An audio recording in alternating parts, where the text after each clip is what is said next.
Hi friends, आप सभी कैसे हैं। उम्मीद करती हूँ आप लोग बहुत अच्छे होंगे। दोस्तों, आप सभी का स्वागत है, वंदन है, अभिनंदन है। आज पढ़ेंगे दोस्तों नशा कहानी, जो मुंशी प्रेमचंद द्वारा रचित है। इसका प्रकाशन 1934 ईस्वी को हुआ। इसमें इसके दो पात्र हैं प्रमुख, ईश्वरी एवं वीर। ये दोनों पात्रों की यह कहानी है। और ईश्वरी एक धनवान जमींदार का बेटा है और वीर एक निर्धन क्लर्क है। दोस्तों, वीर जो है वो जमींदारी की तीव्र आलोचना करता रहता है और इसी के वाद विवाद की यह कहानी है। और यह कहानी मानसरोवर के 8 भाग में संकलित है। दोस्तों, आइए चलते हैं, कहानी को पूरा पढ़ने का कार्य करते हैं। ईश्वरी एक बड़े जमींदार का लड़का था और मैं एक गरीब क्लर्क का, जिसके पास मेहनत मजदूरी के सिवा और कोई जायदाद न थी। हम दोनों में परस्पर बहसें होती रहती थी। मैं जमींदारी की बुराई करता, उन्हें हिंसक, पशु और खून चूसने वाली जोक और वृक्षों की चोट पर फूलने वाला बंझा कहता। वह जमींदारों का पक्ष लेता और पर स्वभावतः उसका पहलू कुछ कमजोर होता था, क्योंकि उसके पास जमींदारों के अनुकूल कोई दलील न थी।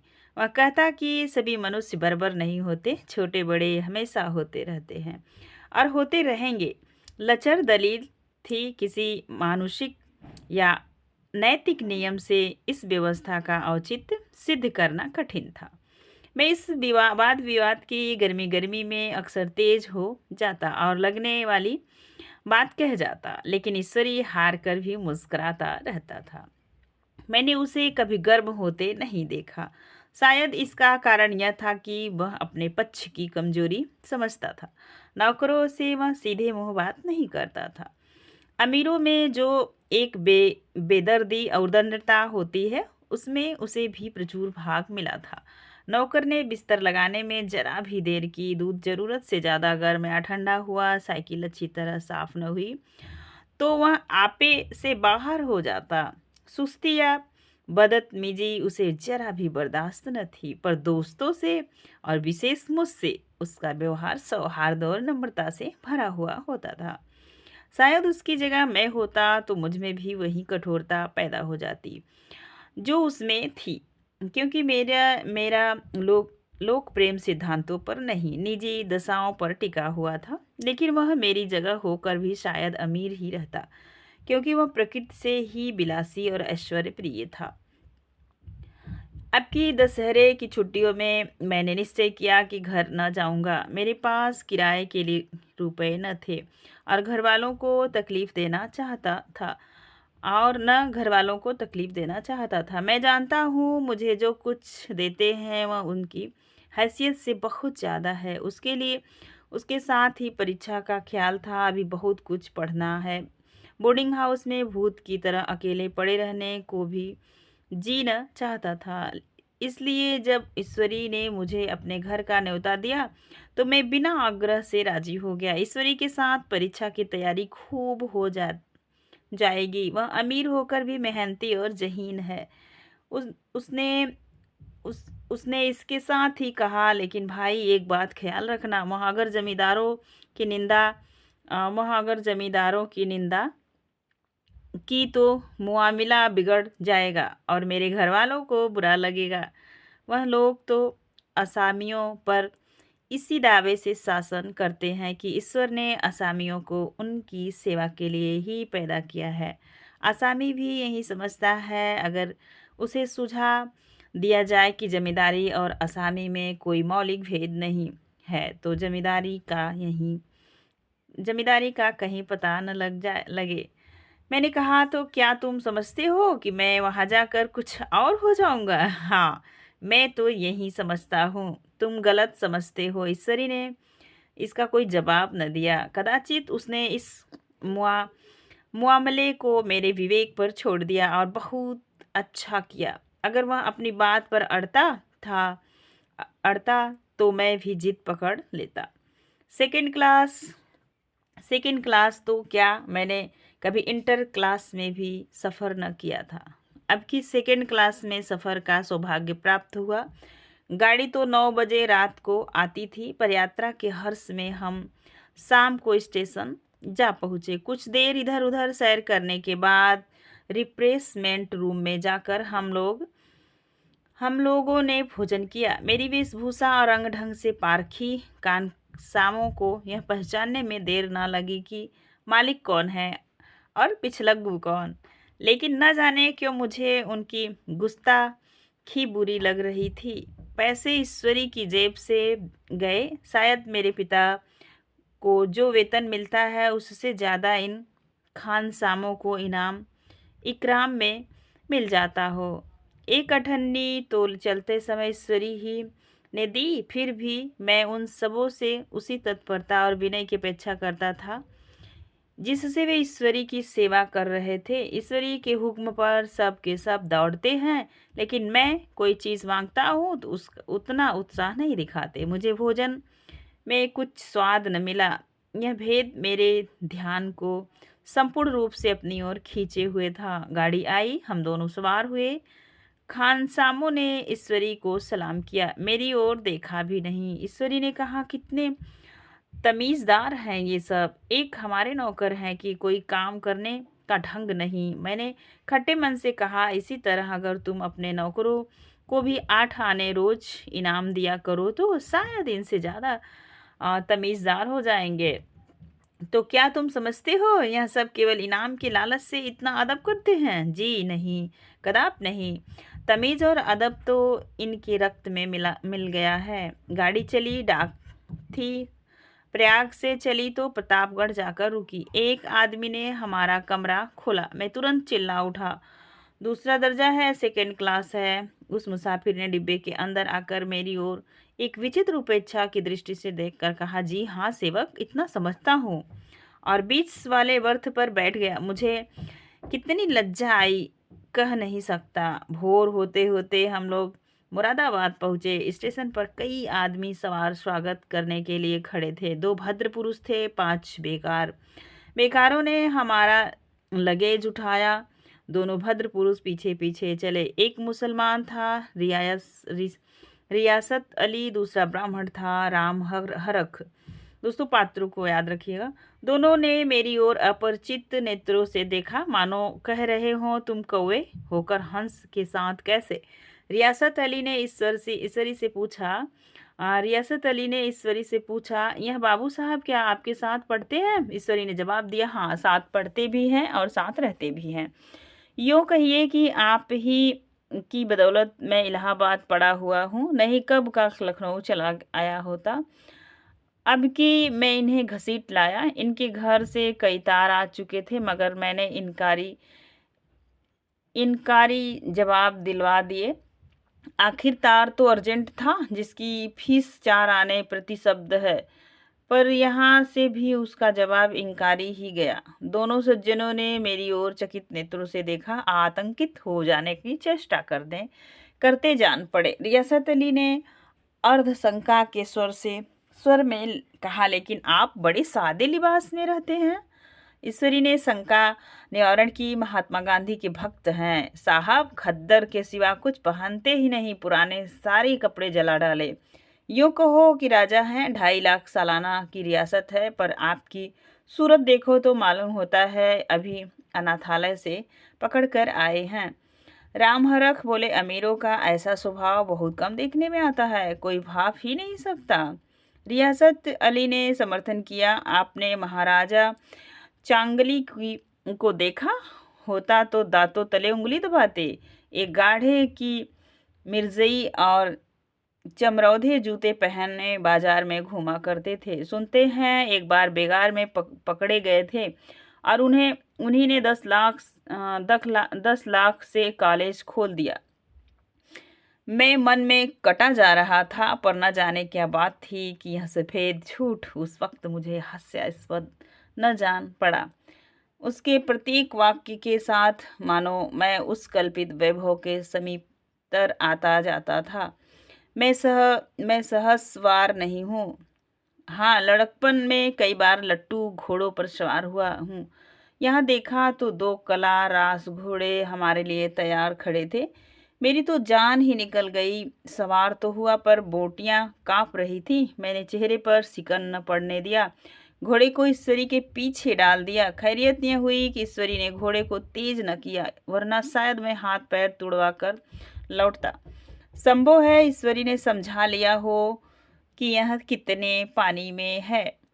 ईश्वरी का घर क्या था, किला था एवं बाड़े का सा फाटक, द्वार पर पहरेदार टहलता हुआ, नौकरों का कोई हिसाब नहीं, एक हाथी बंधा हुआ। ईश्वरी ने अपने पिता, चाचा, ताऊ आदि सबसे मेरा परिचय कराया और उसी अतिशयोक्ति के साथ ऐसी हवा बांधी कि कुछ न पूछिए। नौकर चाकर ही नहीं, घर के लोग भी मेरा सम्मान करने लगे। देहात के जमींदार, लाखों का मुनाफा मगर पुलिस कांस्टेबल को अफसर समझने वाले कई महाशय तो मुझे हुजूर हुजूर कहने लगे। जब जरा एकांत हुआ तो मैंने ईश्वरी से कहा, तुम बड़ी शैतान हो यार, मेरी मिट्टी क्यों पलीद कर रहे हो? ईश्वरी ने दृढ़ मुस्कान के साथ कहा, इन गधों के सामने यही चाल जरूरी थी, वरना सीधे मुंह बोलते भी नहीं। जरा देर के बाद नाई हमारे पांव दबाने आया। कुंवर लोग स्टेशन से आया है, थक गए होंगे। ईश्वरी ने मेरी ओर इशारा करके कहा, अब पहले कुंवर साहब के पांव दबा। मैं चारपाई पर लेटा हुआ था। मेरे जीवन में ऐसा शायद ही कभी हुआ हो कि किसी ने मेरे पांव दबाए हों। मैं इसे अमीरों के चोचले रईसों का गधापन और बड़े आदमियों की मुटर मर्दी और जाने क्या क्या कहकर ईश्वरी का परिहास किया करता, और आज मैं पोतड़ों का रईस बनने का स्वांग भर रहा था। इतने में 10 बज गए। पुरानी सभ्यता के लोग थे। नई रोशनी अभी केवल पहाड़ की चोटी तक पहुंच पाई थी। अंदर से भोजन का बुलावा आया। हम स्नान करने चले। मैं हमेशा अपनी धोती खुद छांट लिया करता था, मगर यहाँ मैंने ईश्वरी की ही भांति अपनी धोती भी छोड़ दी। अपने हाथों अपनी धोती छाटते शर्म आ रही थी। अंदर भोजन करने चले। हॉस्टल में जूते पहले मेज पर जा डटते थे। यहाँ पाँव धोना आवश्यक था। कहार पानी लिए खड़ा था। ईश्वरी ने पाँव बढ़ा दिए, कहार ने उसके पाँव धोए। मैंने भी पाँव बढ़ा दिए, कहार ने मेरे पाँव भी धोए। मेरा वह विचार न जाने कहाँ चला गया था। सोचा था वहाँ देहात में एकाग्र होकर खूब पढ़ेंगे, पर यहाँ सारा दिन सैर सपाटे में कट जाता था। कहीं नदी में बजरे पर सैर कर रहे हैं, कहीं मछलियों का चिड़ियों का शिकार खेल रहे हैं, कहीं पहलवानों की कुश्ती देख रहे हैं, कहीं शतरंज पर जमे हैं।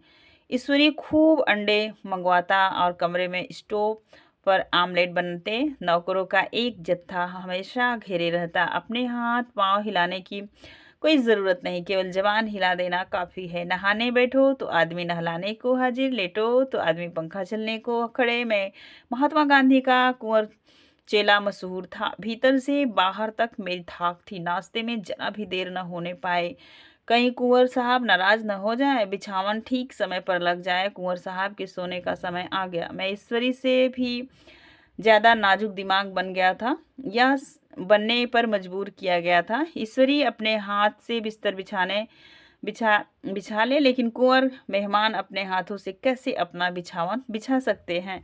उनकी महानता में बट्टा लग जाएगा। एक दिन सचमुच यही बात हो गई। ईश्वरी घर में था। शायद अपनी माता से कुछ बातचीत करने में देर हो गई। यहाँ 10 बज गए। मेरी आंखें नींद से झपक रही थी, मगर बिस्तर कैसे लगाऊं? कुंवर जो ठहरा, कोई 11:30 बजे महरा आया। बड़ा मुंह लगा नौकर था। घर के धंधों में मेरा बिस्तर लगाने की उसे सुधि ही न रही। अब जो याद आई तो भागा हुआ आया। मैंने ऐसी डांट बताई कि उसने भी याद किया होगा। ईश्वरी मेरी डांट सुनकर बाहर निकल गया और बोला, तुमने बहुत अच्छा किया। यह सब हरामखोर इसी व्यवहार के योग्य हैं। इसी तरह ईश्वरी एक दिन एक जगह दावत में गया था। शाम हो गई, मगर लैंप मेज पर रखा हुआ था। दिया सलाई भी थी, लेकिन ईश्वरी खुद कभी लैंप नहीं जलाता था। फिर कुंवर साहब कैसे जलाएं? मैं झुझला रहा था। समाचार पत्र आया रखा हुआ था, जी इधर लगा हुआ था, पर लैंप नदारद। दैवयोग से उसी वक्त मुंशी रियासत अली आ निकले। मैं उन्हीं पर उबल पड़ा। ऐसी फटकार बताई कि बेचारा उल्लू हो गया। तुम लोग को इतनी फिक्र भी नहीं कि लैंप तो जलवा दो? मालूम नहीं ऐसे कामचोर आदमियों का यहाँ कैसे गुजर होता है। मेरे यहाँ घंटे भर निर्वाह न हो रियासत अली ने काँपते हुए हाथों से लैंप जला दिया। वहाँ एक ठाकुर अक्सर आया करता था, कुछ मनचला आदमी था, महात्मा गांधी का परम भक्त। मुझे महात्मा जी का चेला समझकर मेरा बड़ा लिहाज करता था, पर मुझसे कुछ पूछते संकोच करता था। एक दिन मुझे अकेला देखकर आया और हाथ बांधकर बोला, सरकार तो गांधी बाबा के चेले हैं ना, लोग कहते हैं कि यहाँ सुराज हो जाएगा तो जमींदार न रहेंगे। मैंने सांस जमाई, जमींदारों के रहने की जरूरत ही क्या है, यह लोग गरीबों का खून चूसने के सिवा और करते हैं। और क्या करते हैं, ठाकुर ने फिर पूछा। तो क्यों, सरकार सब जमींदारों की जमीन छीन ली जाएगी। मैंने कहा, बहुत से लोग तो खुशी से दे देंगे, जो लोग खुशी से ना देंगे उनकी जमीन छीननी ही पड़ेगी। हम लोग तो तैयार बैठे हैं, जो ही स्वराज हुआ अपने इलाके असमियों के नाम हिब्बा कर देंगे। मैं कुर्सी पर पाँव लटकाए बैठा था, ठाकुर मेरे पाँव दबाने लगा। फिर बोला, आजकल जमींदार लोग बड़ा जुल्म करते हैं सरकार, हमें भी हुजूर अपने इलाके में थोड़ी सी ज़मीन दे दें तो चलकर वहीं अब आपकी सेवा में रहें। मैंने कहा, अभी तो मेरा कोई अख्तियार नहीं भाई, लेकिन जो ही अख्तियार मिला मैं सबसे पहले तुम्हें बुलाऊंगा, तुम्हें मोटर ड्राइवरी सिखाकर अपनी ड्राइवर बना लूंगा। सुना, उस दिन ठाकुर ने खूब भंग पी और अपनी स्त्री को खूब पीटा और गांव के महाजन से लड़ने पर तैयार हो गया। छुट्टी इस तरह तमाम हुई और हम फिर प्रयाग चले गए।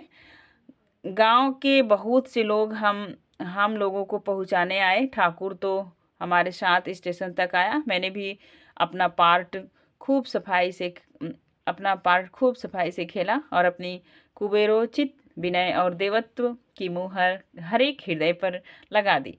जी तो चाहता था हर एक नौकर को अच्छा इनाम दूं, लेकिन वह सामर्थ्य कहाँ थी। वापसी टिकट था ही, केवल गाड़ी में बैठना था। पर गाड़ी आई तो ठसाठस भरी हुई। दुर्गा पूजा की छुट्टियां भोग कर सभी लोग लौट रहे थे।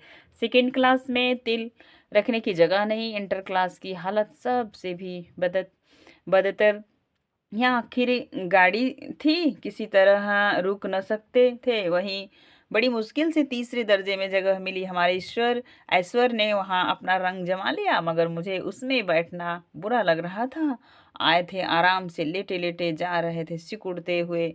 बदलू की ज, बदलू बदलने की पहलू बदलने की भी जगह न थी।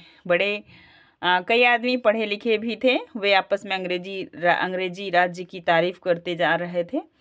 एक महाशय बोले, ऐसा न्याय तो किसी राज्य में नहीं देखा। छोटे बड़े सब बराबर, राजा भी किसी पर अन्याय करे तो अदालत उसकी गर्दन दबा देती है।